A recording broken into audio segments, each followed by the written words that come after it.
Sore teman-teman, kita tunggu beberapa menit lagi ya. Barangkali ada yang mau join lagi.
Oke, kita mulai aja ya. eh Hari ini kita akan belajar tentang streaming data ya, teman-teman. Saya izin untuk share screen terlebih dahulu.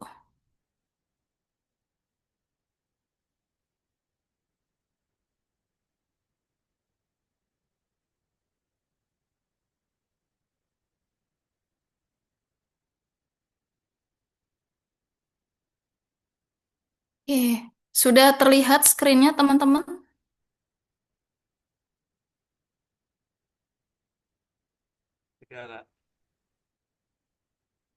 Oke, terima kasih konfirmasinya. Oke, Bismillahirrahmanirrahim. Hari ini kita akan belajar data streaming. Ya kan, bener ya materinya data streaming ya. Nah, kita di sini nanti akan berkenalan dengan konsep real-time data pipeline, kemudian Kafka Basic, di mana ada producer dan juga consumer, lalu streaming dengan Spark Structure Streaming, kemudian nanti kita akan kenalan dengan tools Kafka dan Spark Streaming. Teman-teman sudah pernah dengar Kafka atau Spark Streaming?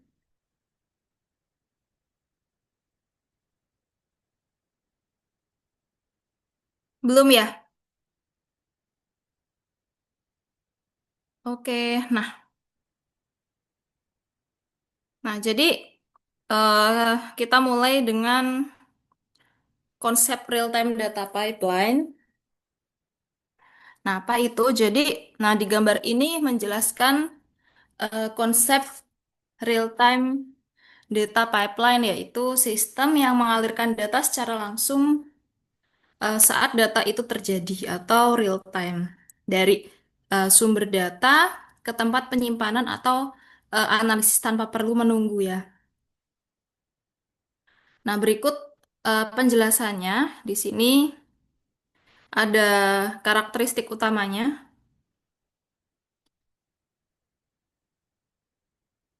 Oke, Kak Rodi, nggak apa-apa, Kak, aman, Kak. Oke, nah karakteristik utamanya yang pertama low latency atau waktu tunda rendah ya. Jadi stream itu artinya apa ya? Stream itu artinya mengalir ya, gitu. Stream itu artinya mengalir, di mana maksudnya itu data akan mengalir secara terus-menerus ya bagaikan air. Jadi tidak ada latensinya atau low latensinya atau latensinya itu sangat rendah. Jadi data itu diproses hampir seketika setelah diterima. Mungkin eh jedanya sekian milidetik aja gitu loh. Nah, supaya apa? Supaya hasil analisis tuh bisa langsung digunakan. Contohnya apa? Misal notifikasi transaksi ya. Kalau kita habis transfer itu ada notifikasi bahwa pembayaran berhasil itu kan nggak sampai sedetik ya. Dia entah sekian milidetik gitu. Nah, kemudian yang kedua streaming data atau data mengalir terus ya. Jadi data itu datang secara kontinu dan tidak berhenti ya. Seperti aliran sungai. Nah, di sini cocok untuk sistem yang harus selalu memantau data-data terkini, misalnya sensor IoT mungkin atau log activity. Lalu event driven. Nah, maksudnya apa? Di sini dipacu oleh peristiwa. Jadi pemrosesan data terjadi setiap kali ada peristiwa baru atau event. Nah, contohnya adalah sistem e-commerce ya, yang bisa langsung memperbarui stok gitu ya ketika ada pembelian. Ya. Kalau semisal nih dia nggak real time, apa akibatnya? Ya akibatnya nanti tetap ada pembelian padahal barangnya udah out of stock. Seperti itu. Nah, ini akan bisa mempengaruhi performa toko ya, teman-teman.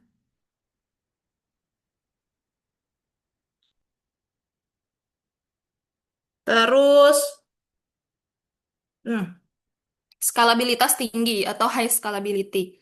Nah, maksudnya adalah sistem itu bisa menangani volume data yang besar, yang bisa terus meningkat tanpa menurunkan performa. Nah, biasanya menggunakan arsitektur terdistribusi ya, contohnya seperti Kafka, Spark Streaming, atau Flink. Nah, jadi ya real-time data pipeline itu membuat data bisa dipantau, diproses, dan dianalisis secara langsung, sehingga keputusan bisa diambil lebih cepat dan akurat. Nah, ini penting banget untuk aplikasi sistem keuangan ya, IoT, analytics streaming, dan monitoring real time. Oke.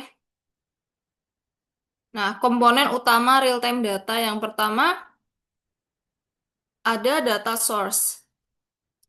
Ya, ini adalah tempat asal data sebelum masuk ke pipeline. Gitu. Nah, data bisa berasal dari berbagai sistem yang terus menghasilkan data secara real time ya di sini. Contohnya apa? Sumber data dari aplikasi web atau mobile ya yang dia bisa mencatat aktivitas pengguna, klik, login, ya, transaksi, kemudian sistem pembayaran di mana mencatat transaksi setiap kali ada pembayaran masuk, kemudian database operasional. Ya, di sini dia bisa menyuplai data terbaru dari sistem produksi. Nah, tujuan di step ini adalah mengumpulkan semua data yang masuk secara langsung dari berbagai sumber untuk diproses dengan segera ya, untuk diproses secepat mungkin. Nah, kemudian ada ingestion layer, lapisan pengambil data ya maksudnya. Ingestion layer, lapisan pengambil data. Nah, lapisan ini bertugas untuk mengalirkan data dari sumber ke sistem pemrosesan. Seperti itu. Nah, dengan cepat ya, dengan cepat dan aman. Biasanya ini menggunakan sistem atau event stream. Nah, yang bisa digunakan apa aja nih untuk step ingestion layer? Nah, bisa menggunakan Apache Kafka. Bisa menggunakan Amazon Kinesis. Bisa menggunakan Google Pub. Seperti itu. Nah, Apache Kafka sendiri apa? Nah, Apache Kafka ini adalah platform yang paling populer nih untuk streaming data secara real time. Ya, teman-teman masih ingat ya, kemarin kita sudah tahu ada batch processing gitu ya. kemudian ada event real time gitu ya. Nah, Apache Kafka ini yang untuk real time ya,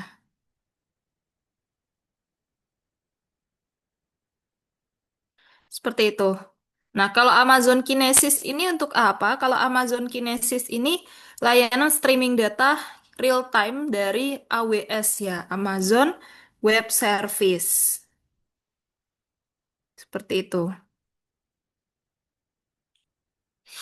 Nah, kalau Google Pub atau SAP itu apa? Jadi kalau ini adalah layanan pub atau SAP ya, publish subscribe maksudnya dari Google Cloud gitu. Kalau Amazon Kinesis tadi dari produknya Amazon, kalau Google Pub SAP itu dari Google Cloud.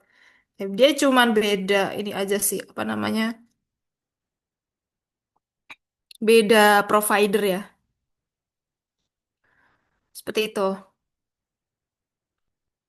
Nah, kemudian di step ini, di ingest layer ini tujuannya adalah menjamin data ya dari sumber itu bisa masuk ke sistem pemrosesan tanpa ada data yang hilang dan datanya itu tetap terstruktur ya. Seperti itu. Jadi ini benar-benar step yang sangat penting ya. Semua step itu penting ya. Oh. Oke, nah, yang ketiga adalah processing layer. Nah, di layer ketiga ini adalah processing layer atau lapisan pemrosesan data. Nah, di tahap ini data yang sudah masuk ke pipeline akan diproses secara real time.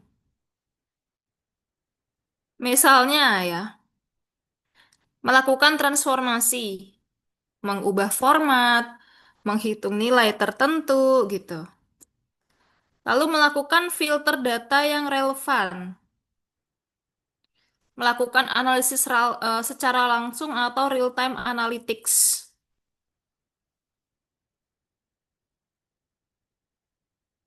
Setelah itu, nah, pada processing layer ini ya, alat yang biasanya digunakan itu adalah pertama ada Apache Spark Streaming.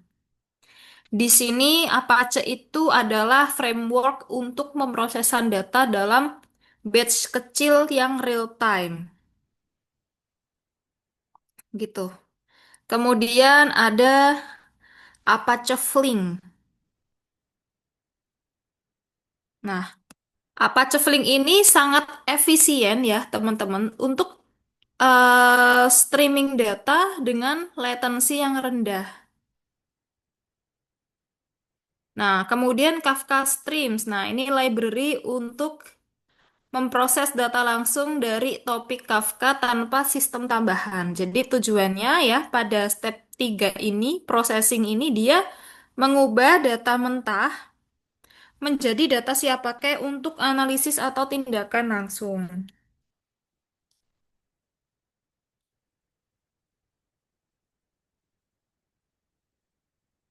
Nah, kemudian storage layer. Nah, apa itu storage layer? Jadi setelah diproses, data perlu disimpan supaya bisa dianalisis lebih dalam. Kemudian digunakan untuk laporan, dashboard, atau machine learning. Nah, setelah itu biasanya ya kita menggunakan alat-alat seperti Cassandra ya atau database NoSQL terdistribusi yang memiliki performa tinggi ya si Cassandra ini. Lalu MongoDB, database dokumen fleksibel untuk penyimpanan data yang semi terstruktur. Lalu bisa juga pakai BigQuery ya. BigQuery ini adalah data warehouse dari Google, dia produknya Google yang cocok untuk analisis besar. Lalu ada data lake. Nah, misal data lake ini kita bisa pakai AWS S3 atau Google Cloud Storage gitu. Nah, ini tempat menyimpan data mentah dalam berbagai format. Ada JSON, ada CSV, ada Perquet, dan banyak lagi.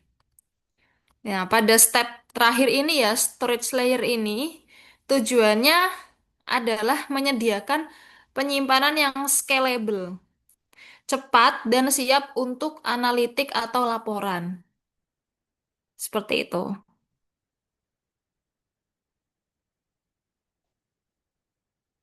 Nah, kemudian kita coba telaah ya real time versus batch pipeline. Nah, sebenarnya apa sih perbedaannya ya? Ya jelas berbeda ya kalau dari namanya real time itu real, waktunya real gitu ya. Kalau batch itu adalah berdasarkan jadwal gitu ya. Jadi real time pipeline ya data diproses seketika atau instan setelah diterima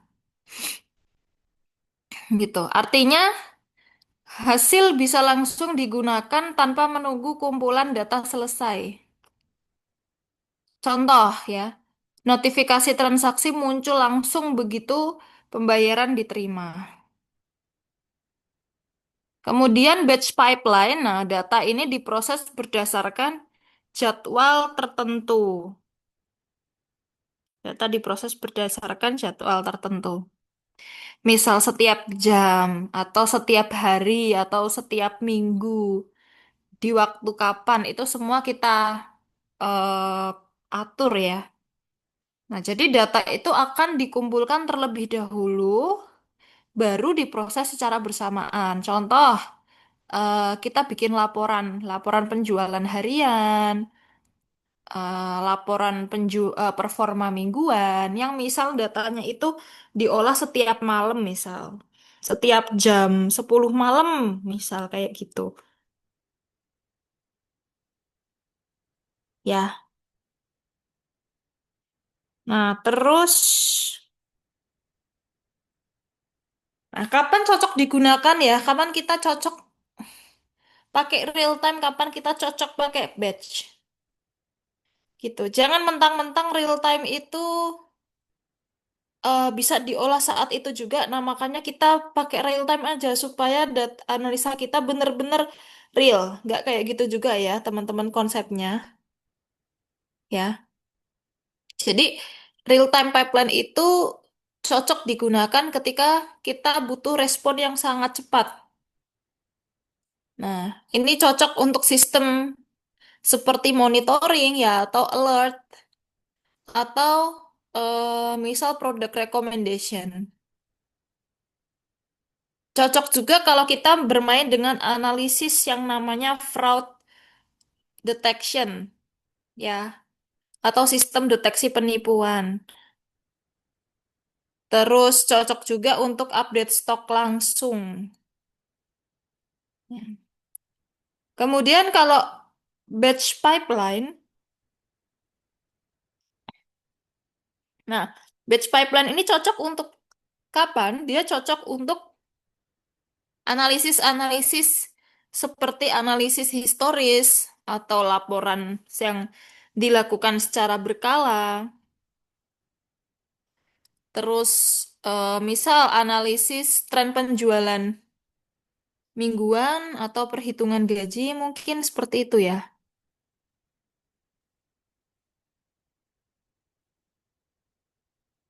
Nah, jadi ya ada waktunya ya kita pakai mau pilih pakai yang real time atau yang batch itu tergantung keperluan juga. Lalu ukuran data ya. Kalau real time pipeline itu lebih cocok digunakan pada data yang ukurannya kecil tapi dia terus-menerus muncul atau terupdate gitu. Jadi lebih sering memproses sedikit data tapi berkali-kali. Seperti itu. Nah, kalau batch pipeline ini cocok untuk apa? Untuk data yang besar. Jadi data dikumpulkan terlebih dahulu ya hingga menjadi besar, baru diproses sekaligus. Nah, dia ini lebih efisien untuk analisis jangka panjang dengan dataset yang besar. Seperti itu.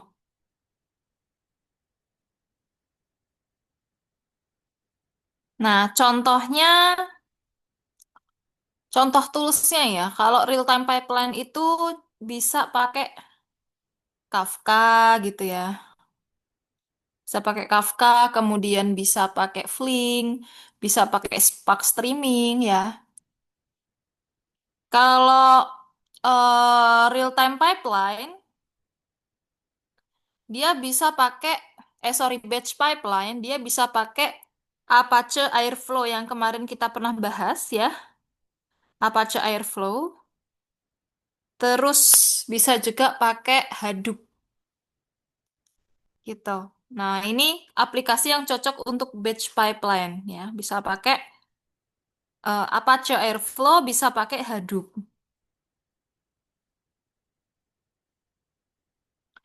Oke, sampai sini ada yang mau ditanyakan dulu, teman-teman?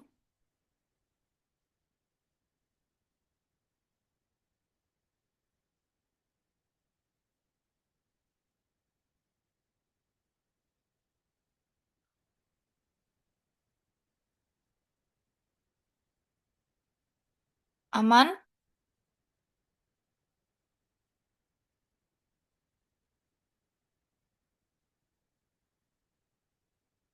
Habis itu kita ke Apache Kafka. Nah, di sini ya.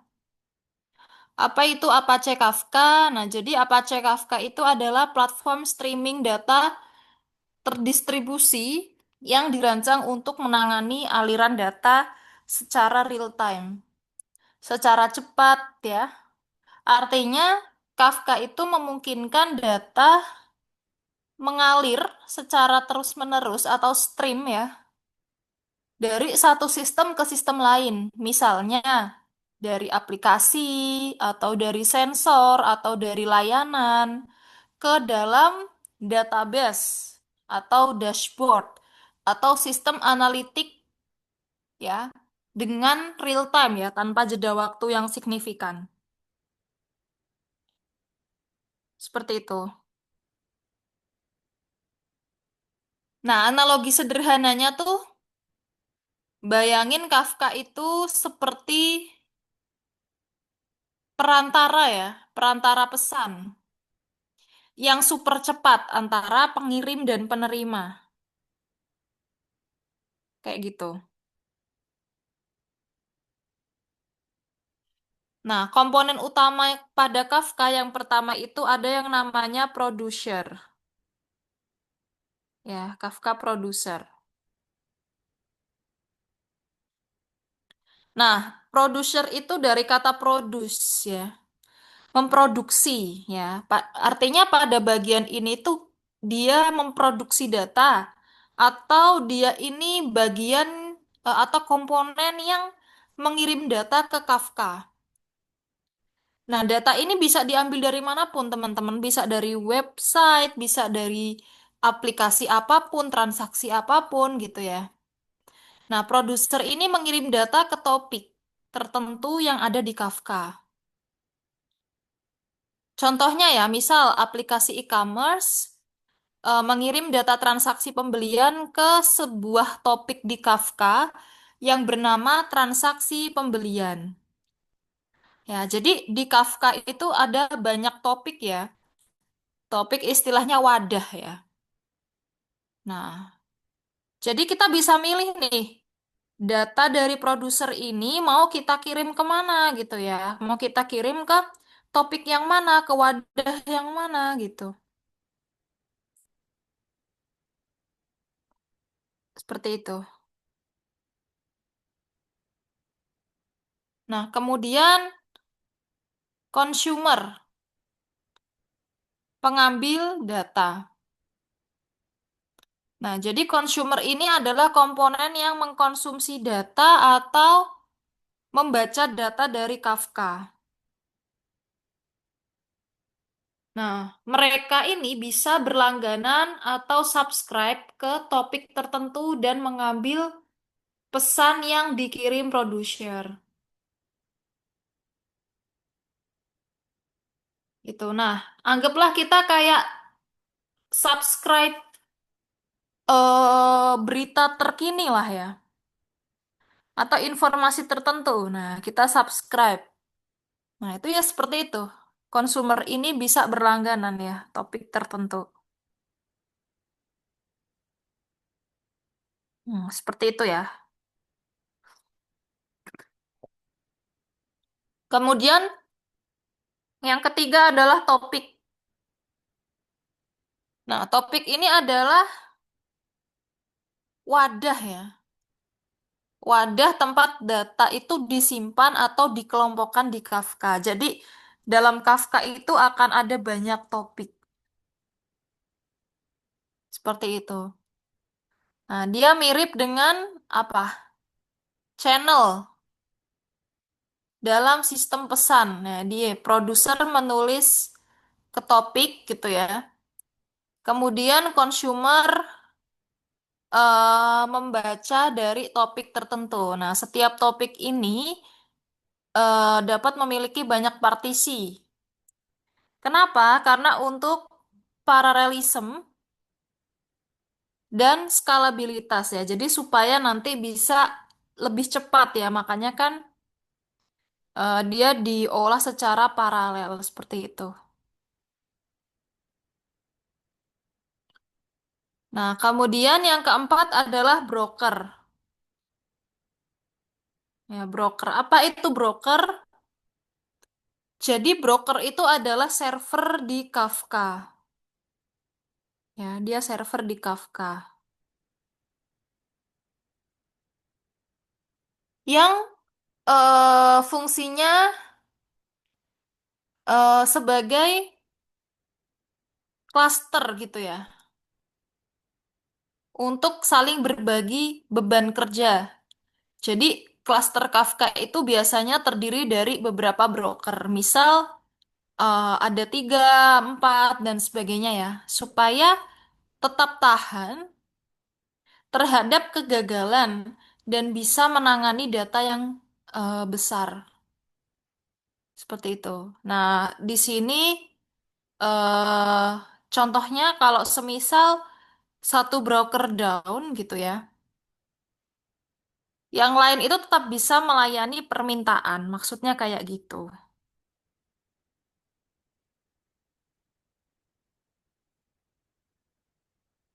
Nah, kemudian Zookeeper. Nah, apa itu Zookeeper? Jadi Zookeeper ini versi lama ya, teman-teman. Sekarang opsional sih gitu. Maksudnya nggak harus ada ya. Kalau dulu ini si Zookeeper itu digunakan untuk mengatur dan mengkoordinasikan broker Kafka. Nah, seperti mengatur siapa pemimpin ya atau leadernya ya. Maksudnya adalah leader partisi ya. Dan Zookeeper ini juga digunakan untuk menyimpan metadatanya cluster. Namun di versi yang terbaru yang Kafka 2.8 plus itu, nah Zookeeper ini mulai digantikan oleh sistem internal dari Kafka tersebut ya, bernama Craft ya, atau Kafka Raf ya, Kafka Raf atau Craft. Sehingga Kafka bisa berjalan tanpa Zookeeper. Ya, jadi sudah di-upgrade ya,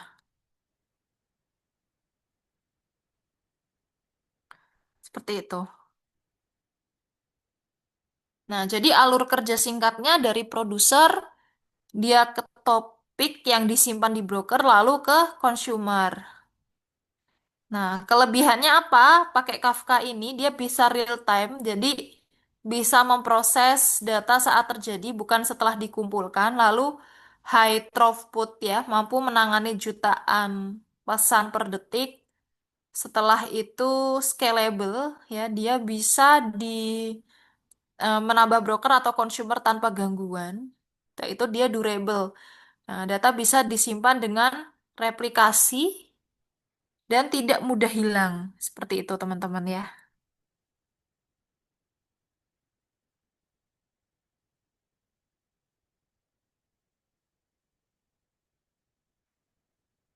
Oke.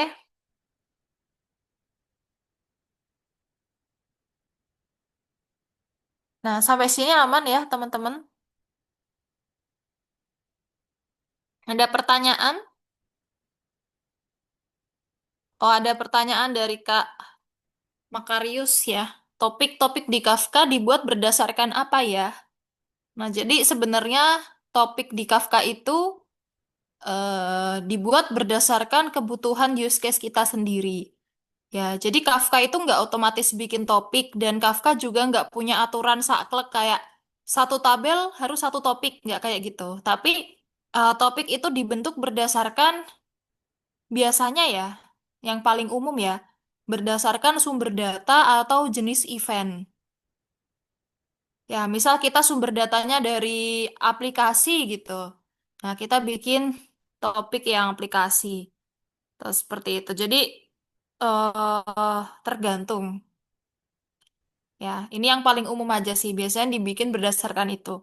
Atau event ya. Misal yang ini digunakan untuk fraud detection misal. Seperti itu ya. Tapi ini nggak melulu menjadikan apa namanya saklek harus kayak gini nggak gitu. Ya, kemudian bisa juga dibuat berdasarkan microservice. Seperti itu. Jadi misal ya, kalau arsitektur microservice itu setiap service itu biasanya punya topik tersendiri ya untuk publish event. Contoh service inventory ya, dia ke topik inventory misal. Kemudian service shipping dia ke topik shipping gitu berdasarkan layanan ya. Nah, kemudian apa lagi? Bisa dibuat berdasarkan pipeline ya atau tujuan pemrosesan. Misal ada yang namanya topik clean transaction. Nah, ini topik clean transaction itu eh, khusus untuk setelah datanya di cleaning, misal kayak gitu. Nah, jadi sebenarnya based on kebutuhan kita, seperti itu ya, Kak.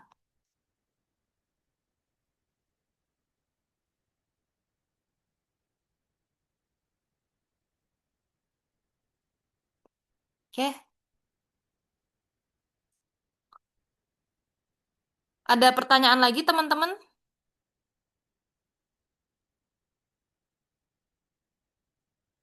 Nah, Kafka ini bisa dijalankan di mana? Ya, lagi-lagi Kafka ini bisa dijalankan di Python ya, kabar baiknya. Jadi kita bisa pakai library yang namanya library Kafka ya. From Kafka import Kafka producer seperti itu. Tapi ya teman-teman harus download dulu Kafka ya. Teman-teman harus download dulu Kafka, kemudian teman-teman apa namanya harus aktifin dulu ya configuration, aktifin. Nah, kalau nanti Kafkanya sudah terdownload, nah teman-teman nanti bisa jalankan kode ini ya. Kita tinggal pip install aja Kafka gitu, terus nanti bisa jalanin kode-kodenya di Python ya. Nah, jadi asik ya, seperti itu.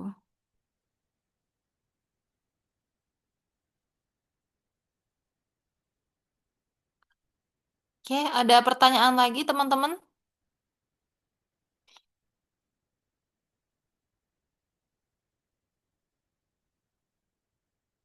Nah, jadi semua ini adalah apa namanya platform-platform yang didukung oleh Python ya, bahasa Python. Ya, teman-teman bisa jalankan di Google Colab, mau di Jupyter juga bisa ya, mau di mana lagi? Di VS Code juga bisa.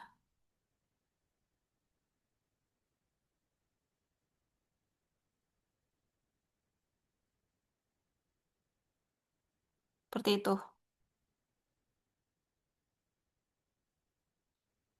Nah, kemudian Kafka Consumer, ya dia bagian yang mengkonsumsi Kafka ya.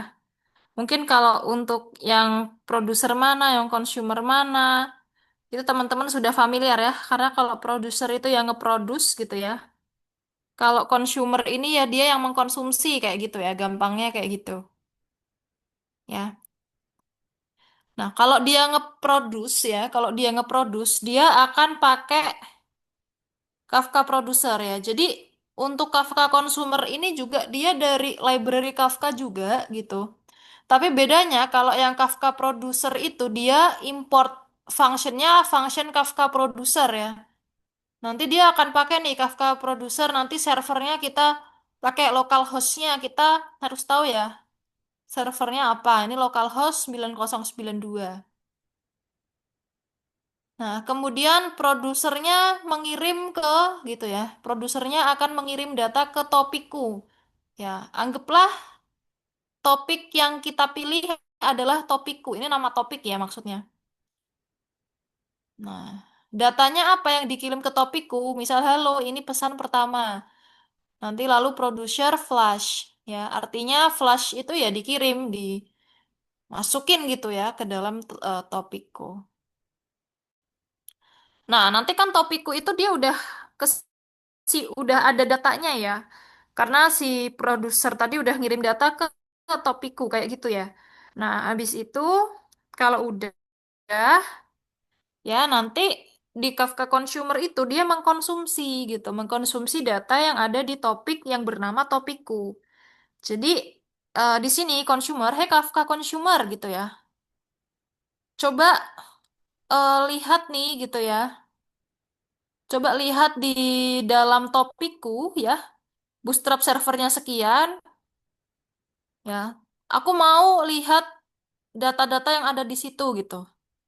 Nah, nanti di sini pesan value-nya dia mengikuti data yang ada di sini. Seperti itu.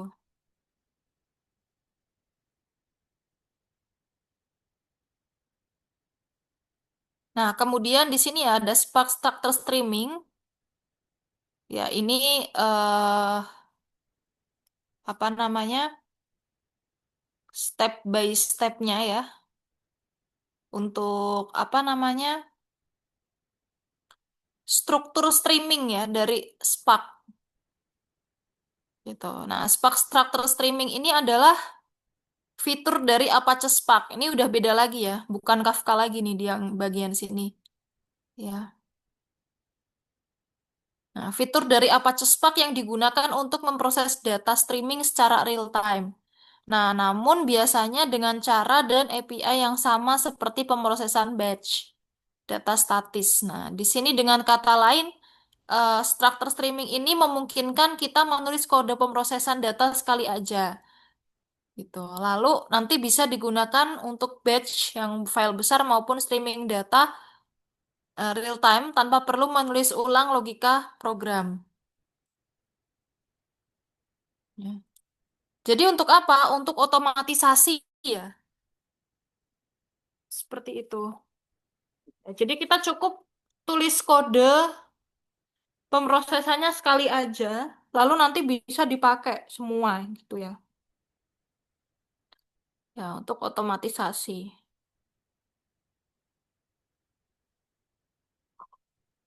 Nah, intinya struktur streaming ini adalah pemrosesan streaming dengan gaya data frame Spark biasa.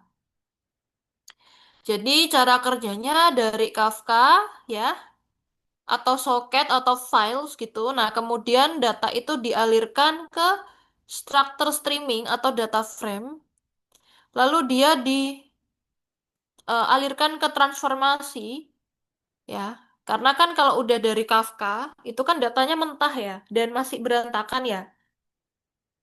Ya, nanti akan diubah menjadi data yang terstruktur menggunakan di bagian struktur streaming ya. Nanti akan menjadi data frame. Lalu dari data frame tersebut akan ditransformasi bisa menggunakan filter, group by atau agregate. Nah, lalu yang terakhir dia akan bermuara di sink ya. Sink ini seperti contohnya ada konsol, file, database seperti itu. Nah, source ini maksudnya tempat asal data yang streaming ya. Bisa berasal dari Kafka untuk event streaming real time, bisa dari socket, ya, bisa dari file directory, misal file baru yang masuk ke folder tertentu.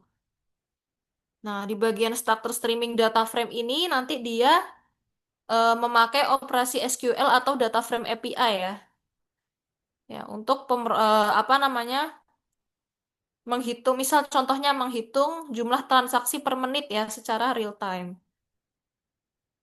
Nah, lalu di transformasi ini ya, dia bisa diolah dengan berbagai transformasi seperti filter, group by, agregasi, join. Nah, kemudian outputnya bisa berupa file, konsol, database, atau Kafka.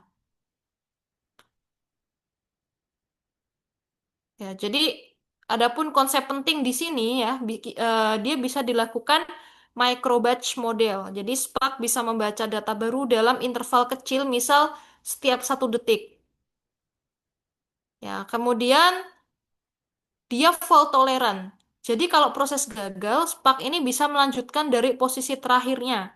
Checkpointing ya, nggak harus dari awal. Seperti itu. Oke, sampai sini ada yang mau ditanyakan dulu, teman-teman? Sebelum kita ke bagian sini ya.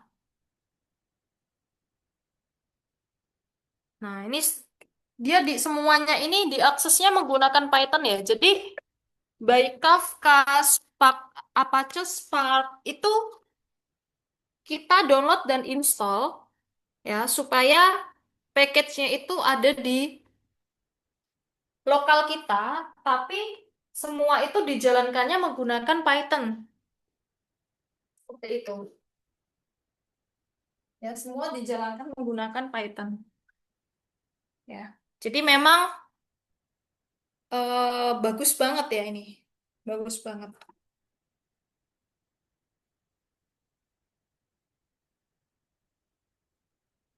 Oke. Ada yang mau ditanyakan dulu, teman-teman?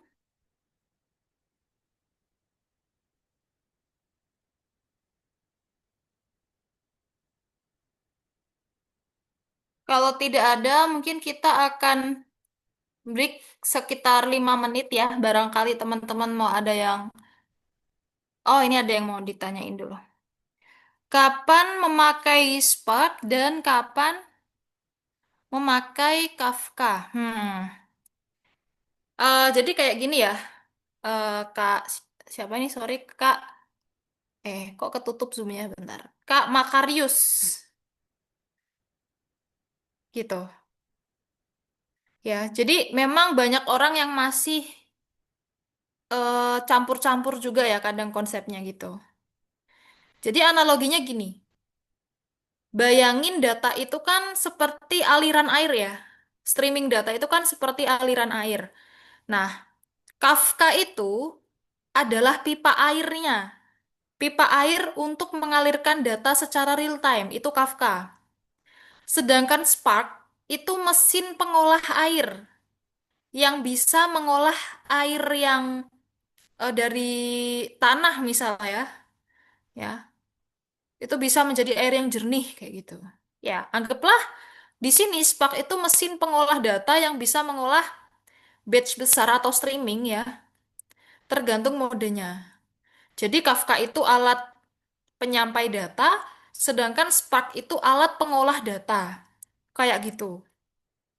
Kapan memakai Kafka? Jadi kalau pakai Kafka itu kalau kebutuhan kita untuk mengirim, mendistribusikan atau menghubungkan aliran data.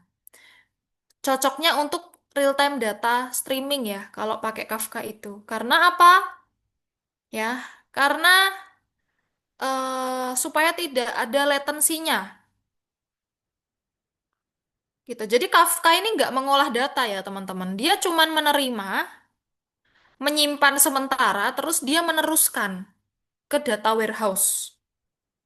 Nah, sedangkan Spark Spark ini kita butuh untuk apa? Untuk mengolah, menghitung, atau memproses data berukuran besar. Jadi kalau kita pakai Kafka aja, itu ya data nggak akan diolah. Misal bentuknya kayak pas masuk ke dalam produser, pas dikirim dari produser bentuknya A ya nanti outputnya ya A kayak gitu. Tapi kalau Spark ini tuh bisa mengolah, menghitung, dan memproses data. Seperti itu. Nah, makanya Kafka dan Spark ini sering dipakai bareng-bareng karena workflow-nya kayak gini. Data masuk ke Kafka, terus nanti Spark streaming ini mengkonsumsi datanya, lalu Spark melakukan transformasi, lalu Spark juga menulis hasil ke data warehouse. Jadi Kafka itu sumber data streamingnya, kalau Spark ini untuk memproses data streamingnya. Seperti itu. Menjawab Kak Makarius.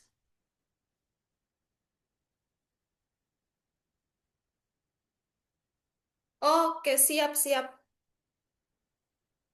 Oke, teman-teman, kalau gitu kita akan break 5 menit ya. Barangkali ada yang mau ke belakang, ada yang mau apa namanya minum, dipersilahkan ya, teman-teman. Silahkan, teman-teman.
Ya, teman-teman, kita lanjut lagi ya.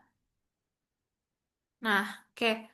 Setelah itu kita ke ke operasi dasar dari struktur streaming. Nah, di sini pertama kita akan membuat Spark Season. Jadi di Python kalau teman-teman apa namanya memulai untuk membuat Spark ya, teman-teman bisa pakai library yang sama ya menggunakan PySpark ya. Kalau teman-teman udah install Apache Spark, teman-teman bisa pakai ini.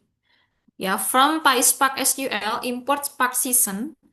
Ya, maksudnya adalah di sini kita mengimpor Spark Season yaitu objek utama yang digunakan untuk menjalankan program Apache Spark. Jadi semua operasi di Spark termasuk struktur streaming, data frame, SQL dan sebagainya itu harus dimulai dari Spark Season. Ya, analoginya Spark Season itu ibarat seperti pintu masuk untuk menggunakan fitur Spark. Nah, kemudian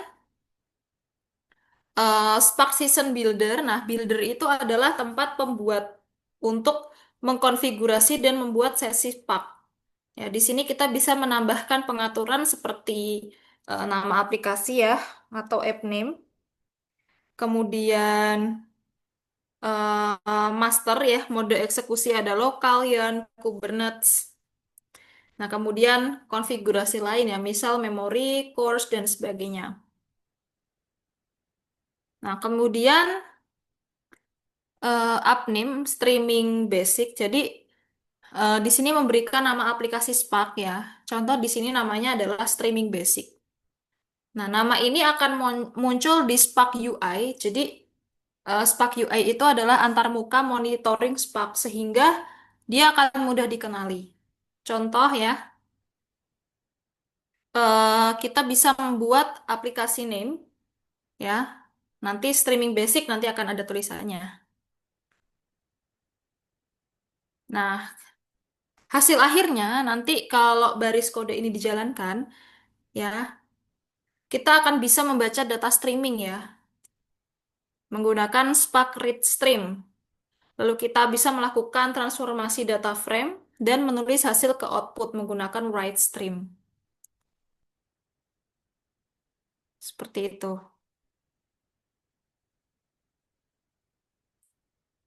Oke. Nah, kemudian,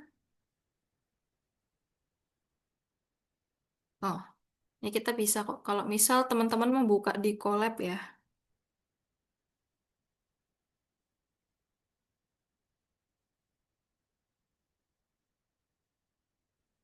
Nah, teman-teman seperti biasa sih sebenarnya.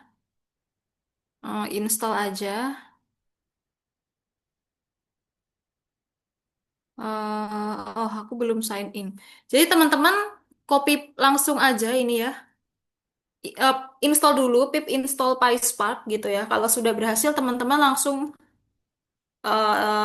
gunakan kode ini. Lalu teman-teman boleh langsung tuliskan ya kalau misal udah ada Spark-nya. Seperti itu. Nah, nanti dia akan apa namanya? Bisa menulis hasil ke output. Nah, kemudian operasi dasar struktur streaming. Nah, ini adalah read stream ya. Nah, read stream ini digunakan untuk membaca. Seperti itu. Dia digunakan untuk membaca ya. Read stream ini fungsi bawaan dari Spark untuk membaca data secara real time atau streaming. Ya, berbeda sih dia dengan Spark Read. Kalau Spark Read itu untuk data statis, kalau Spark Read Stream itu untuk data streaming ya. Jadi kalau Spark.readStream itu untuk baca data streaming, kalau Spark.read itu untuk membaca data yang statis yang batch tadi. Nah, hasilnya akan disimpan ke dalam data frame streaming. Ya, dia akan membaca di situ nanti kita akan atur localhost soketnya, kemudian hostnya, localhost. Kalau defaultnya ya hostnya port, localhostnya 9999 kayak gitu ya. Nah, ini nanti dia bisa membaca hasilnya ya. Seperti itu. Nah, yang ketiga ini adalah write stream. Write stream ini digunakan untuk menampilkan hasil streaming di terminal ya.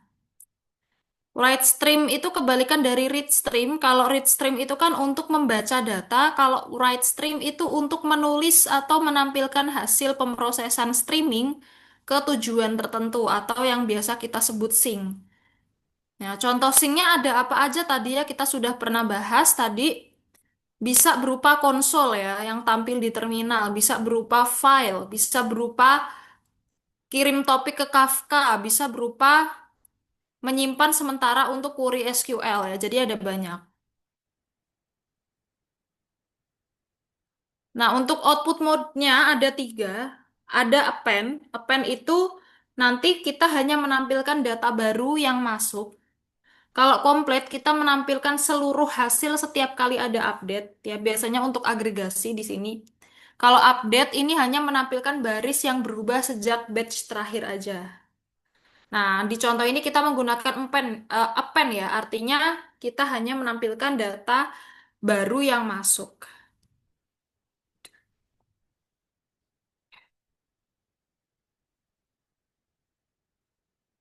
Nah, kemudian ada operasi dasar struktur streaming di bagian transformasi dasar. Di sini ada split dan count. Ya, contohnya ini di sini. Ya. From PySpark SQL function, kita import, explode, dan split. Nah, di sini ada perintah untuk pisah kata berdasarkan spasi ya. Nah, new word, explode, split ya. DF value berdasarkan apa nih? Spasi. Ya, jadi nanti kalau kita punya satu kalimat dengan beberapa spasi, dia akan dipotong-potong berdasarkan spasinya.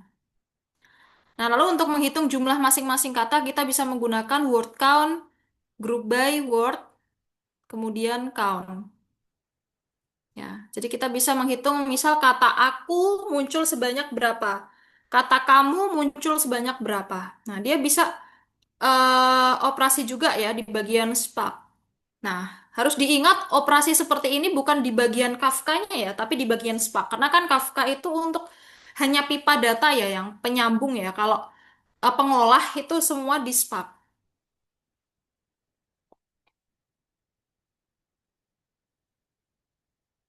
Nah, kemudian menampilkan hasil ke konsol. Nah, ini adalah langkah yang terakhir ya, langkah dari operasi dasar Spark Structure Streaming, yaitu kita bisa menampilkan hasil transformasi seperti hasil word count secara real time ke konsol atau terminal. Ya, menampilkan hasil ke konsol, misal apa namanya? Kita menggunakan word count write stream ya. Nah, di sini kita menulis hasil dari data frame word count ya, hasil transformasi dari group by count ya di sini. Ya. Nah, di sini kita ingin menghitung jumlah kata gitu. Maka nanti hasilnya juga akan berubah ya seiring waktu. Bisa jadi bertambah, bisa jadi berkurang. Karena kan bisa jadi kata aku nanti 1 menit kemudian ada penambahan lagi dengan kata aku gitu misal. Nah, jadi dia hasilnya akan berubah-ubah.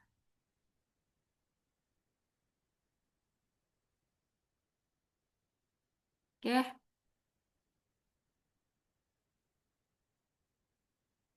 Nah, contoh query agregasi yang lain ya. Di sini misal bisa menggunakan filter ya. Misal kita hanya ingin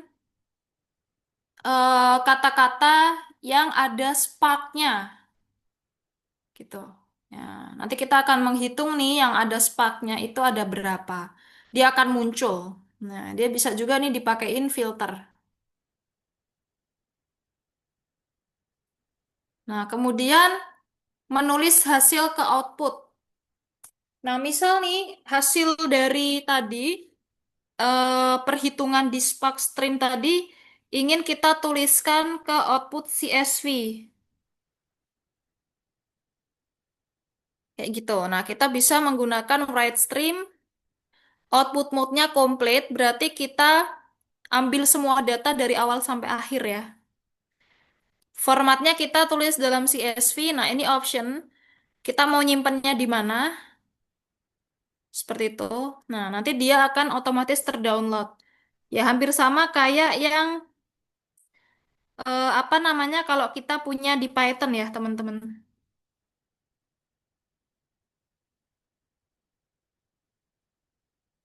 Seperti itu.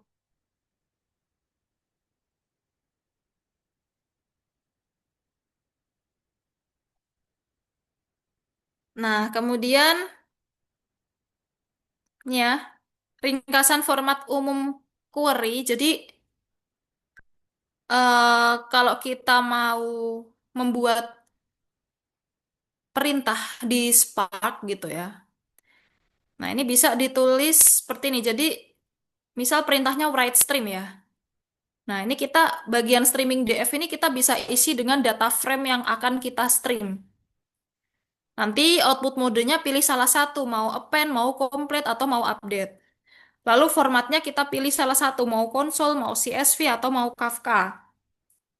Seperti itu. Jadi, eh, emang seperti ini ya, formatnya rata-rata sama. Seperti itu. Nanti kita tinggal pilih.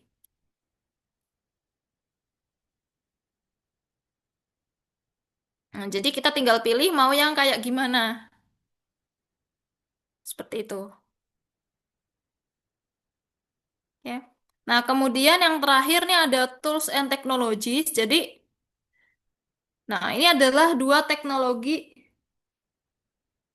utama yang sering digunakan dalam real-time data. Seperti itu. Yaitu ada Apache Kafka dan Apache Spark Structure Streaming.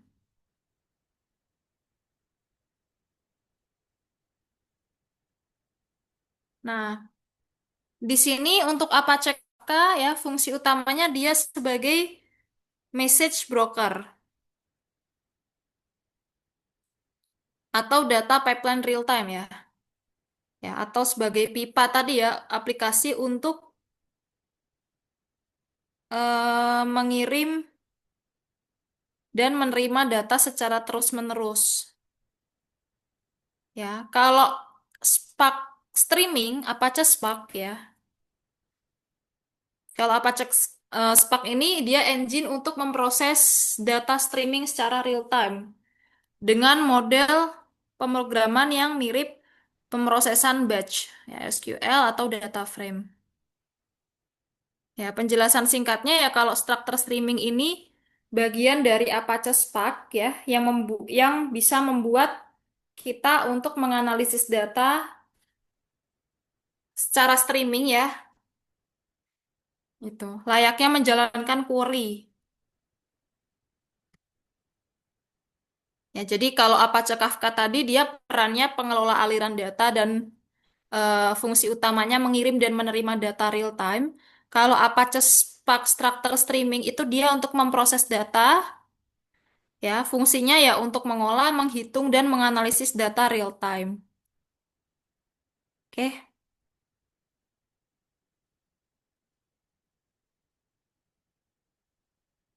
oke teman-teman, apakah ada yang mau ditanyakan untuk materi hari ini?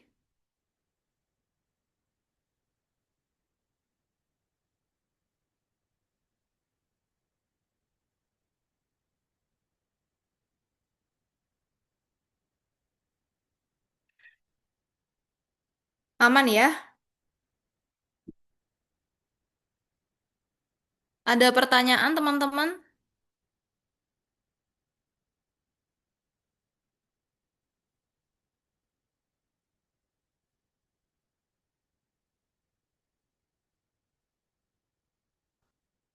Oh, Kak Makarius, ada pertanyaan ya?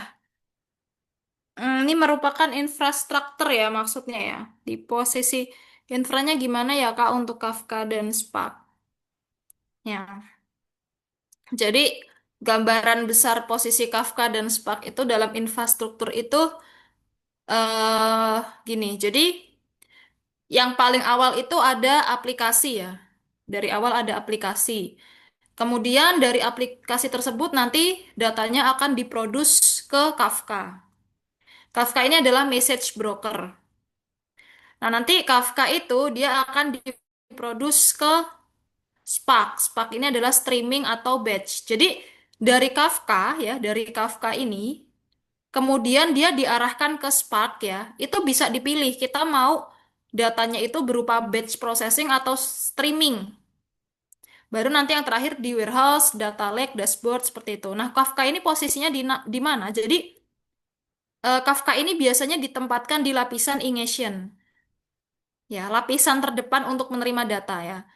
Jadi Kafka itu berada di antara produser, di antara aplikasi, API, dan device. Dan Kafka dan consumer itu, ya, dia seperti Spark, Flink, dan microservices lain. Jadi ya Kafka itu fungsinya untuk buffer, untuk antrian event, untuk message broker. Gitu. Kalau Spark ini posisinya di mana? Spark ini posisinya di lapisan pemrosesan atau processing layer. Jadi kalau Kafka itu di ingestion layer di paling depan. Kalau Spark ini posisinya di processing layer. Tadi yang pas awal ya, ada ingestion layer, ada processing layer ya, teman-teman. Seperti ini. Nah, dan Spark ini bisa mengoutput ya, memberikan output ke BigQuery, ke Redshift, ke Snowflake kayak gitu. Seperti itu, ya. Anu Mbak nanya, berarti itu si Spark-nya itu subscribe langsung ke Kafka begitu ya?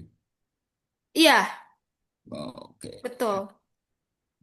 Berarti nggak perlu kalau misalnya di AWS kan ada nge-store ke S3 gitu nggak ada proses gitu ya berarti Mbak? Atau gimana? eh Dia Tergantung. udah langsung jadi kayak apa namanya? Kafka, Apache Kafka itu dia langsung streaming ke apa namanya Apache Spark ya Hmm, seperti itu. oke. Siap. Terima kasih Mbak. Oke, sama-sama Kak. Ada pertanyaan lagi teman-teman?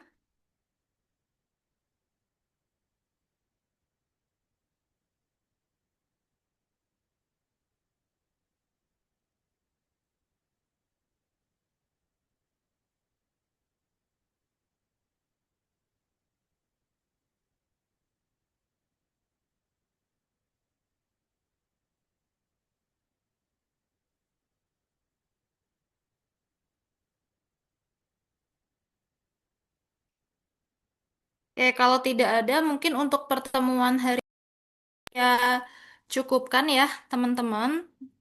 Terima kasih atas kehadirannya. Semoga ilmunya bermanfaat untuk teman-teman. Saya tutup pertemuan hari ini. Wassalamualaikum warahmatullahi wabarakatuh.